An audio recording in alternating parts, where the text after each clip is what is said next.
గ్రాముల బంగారాన్ని విడిపించి ఆ రోజు ఆన్లైన్ రేటుకే మేము కొంటాం. Sharma gold company. నమస్కారం, నేను మీ జాహ్నవి. మనతో ఉన్నారు ప్రముఖ జ్యోతిష్య వాస్తు పండితులు, జ్యోతిష్య వాస్తు శిక్షణ నిపుణులు, లలిత ఉపాసకులు బ్రహ్మశ్రీ నానాజీ పట్నాయక్ గురువు గారు. సూక్ష్మంలో మోక్షం ఈ ప్రత్యేక కార్యక్రమం ద్వారా మనకున్నటువంటి ప్రతి సమస్యకి చక్కగా పరిష్కార మార్గాలు గురువుగారు అందిస్తూ ఉన్నారు కదా. మరి ఈ రోజు కూడా రేపు దుర్గాష్టమి వ్రతం అట, దానికి సంబంధించి గురువుగారి మాటల్లో డీటెయిల్డ్ ఇన్ఫర్మేషన్ అడిగి తెలుసుకుందాం. నమస్కారం గురుగారు. శ్రీమాత్రే నమః. అయితే గురుగారు, దుర్గాష్టమి వ్రతం రేపు ఉంది అని చెప్పేసి నేను విన్నాను గురుగారు.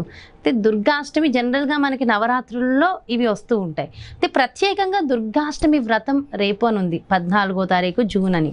అంటే ఈ వ్రతం ఏమైనా ప్రత్యేకం అంటారా? దాని గురించి వివరించగలరు? ప్రత్యేకం అంటే ఒకటేనమ్మా, మనం ఏదైనా సరే మనకి భగవంతుడు అంటే అమ్మవారు ఉన్నటువంటి అవతారాల్లో దుర్గా అవతారం కూడా ఒకటి. ఇన్ని అవతారాలు ఎందుకు తీసుకుంది అమ్మవారి? ఒకటే లలిత రూపంలో ఉండిపోతుంది సరిపోతుంది కదా అంటే, ఒక్కొక్క అవతారము ఒక్కొక్క దానికి పనిచేస్తుంది. అంటే ఎలా అంటే, ఇప్పుడు చూడండి, మనకు చాలా వృక్షాలు ఉన్నాయి. ఒక్కొక్క చెట్టు నుంచి ఒక్కొక్క ఔషధాన్ని తీస్తారు. అవును. ఈ సంబంధించిన తినండి, లేకపోతే ఈ ఫుడ్ తినండి అని చెప్తూ ఉంటాం మనం. బాగా ఇదిగా ఉందండి, అయితే ఈ వెజిటబుల్స్ బాగా తినండి అంటాం. అన్ని వెజిటబుల్లో అన్నీ ఎందుకు ఉండవు? అట్లాగే దుర్గా అవతారాన్ని ఎవరైతే స్మరిస్తారో దుఃఖనాశిని, అంటే దుఃఖము నాశనం అవుతుందట. ఎందుకు అవుతుంది? సర్వసాధారణంగా మనకు ఎందుకు దుఃఖం వస్తుంది అంటే, రాహు యొక్క ప్రభావం కనుక నెగటివ్గా ఉంటాయి, పాజిటివ్గా ఉంటాయి కదా. అన్ని గ్రహాలు కూడా పాజిటివ్ నెగిటివ్ ఇస్తుంది. రాహుగ్రహం కనుక ఎవరికైనా నెగిటివ్ ఎఫెక్ట్స్ ఇస్తుంది అనుకోండి, మనకేమవుతుందంటే జరగబోయేటువంటిది నెగిటివ్గా ఆలోచిస్తూ ఉంటాం. అమ్మో ఇలా జరుగుతుందేమో, ఇంకా రేపు పొద్దున్న ఏమిటి పరిస్థితి, ఇలా అయిపోతుందేమో అనేటువంటి ఒక భ్రమలో బ్రతుకుతూ ఉంటాం, ఒక ఊహల్లో బ్రతుకుతూ ఉంటాం, నెగిటివ్ ఊహల్లో బ్రతుకుతూ ఉంటాం. ఆ దాంట్లో ఏంటి, ఏదో జరగబోతుంది అనే దాని మీద మనిషి ఎప్పుడు బ్రతుకుతుంటాడు.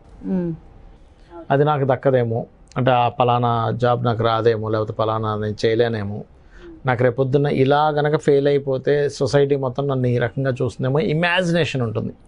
ఆ ఇమాజినేషన్ ఇచ్చేటువంటి గ్రహం ఏది అంటే మనకు రాహు.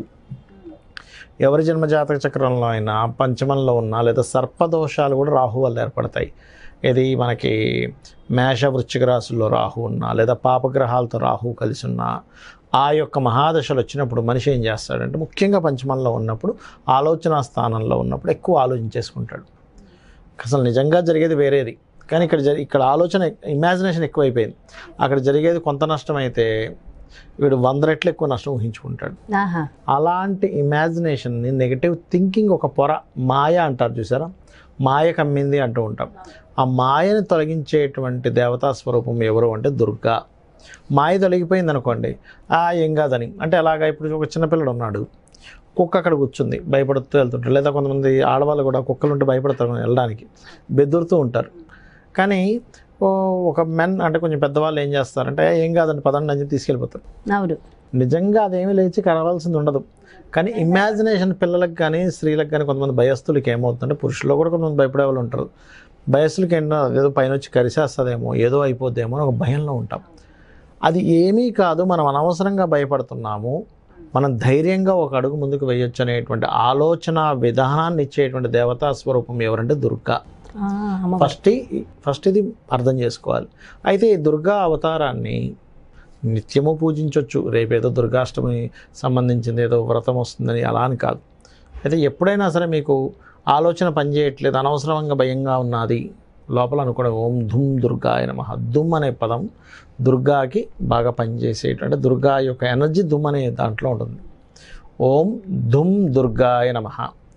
ఇది మీరు ఎప్పుడైనా గమనించండి, మైండ్ పనిచేయట్లేదండి, నాకు అంత సతమతం అయిపోతుంది అనుకునేవారు ఈ ఒక్క నామాన్ని కనుక ఒక్క 10 నిమిషాలు స్మరించిన వెంటనే మీకు రిలీఫ్ వస్తుంది.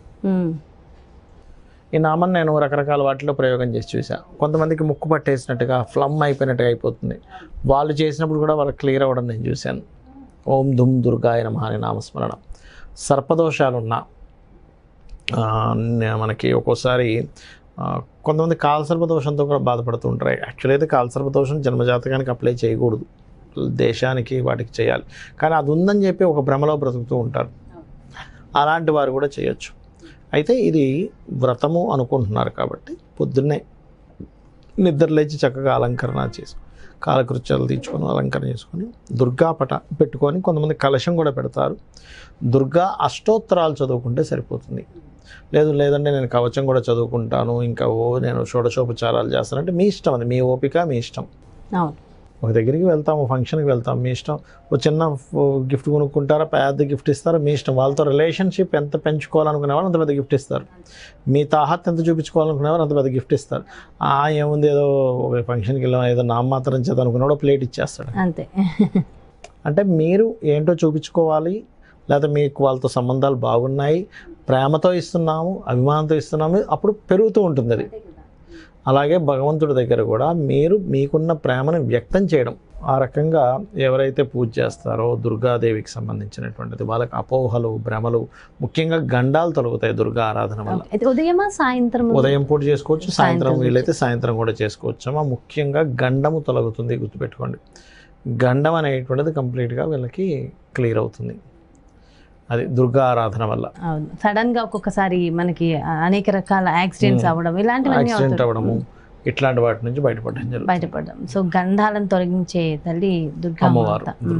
ఓకే, అంటే స్పెషల్ గా ఏదైనా ప్రత్యేకమైన ఒక రెమెడీ ఏమైనా ఫాలో అవ్వాల్సి ఉంటుందంటారా? స్పెషల్ రెమెడీ అంటే ఏం లేదమ్మా, దుర్గాదేవికి సంబంధించిన ఆరాధన చేసేటప్పుడు ఎర్రటి వస్త్రాలు కట్టుకోవడం, ఎర్రటి వస్త్రాలు కొంతమంది కట్టుకుంటారు, తప్పేం కాదు. ఎర్రటివి కట్టుకుంటారు, పచ్చవి కూడా కొంతమంది కట్టుకుంటారు.